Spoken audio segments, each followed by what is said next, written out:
the DLC of Elden Ring not working. Okay, we are going to solve this problem, okay, step by step. Okay, the first step for the solve the problem of DLC,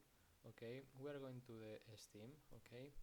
and here in the Steam we are going to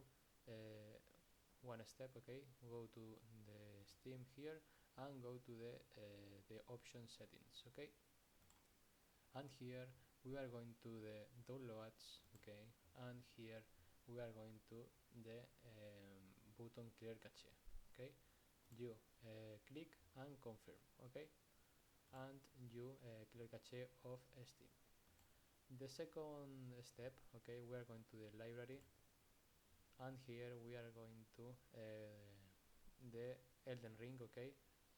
and we are going here, okay, in manage, and go to the properties, and here in the properties you put this, okay, in launch options full screen dash full screen, okay, and we are going to the updates, okay, and here, okay, you click on always, okay,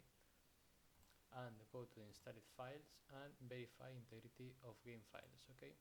and here we are going to verify integrity of files of Elden Ring, okay, and you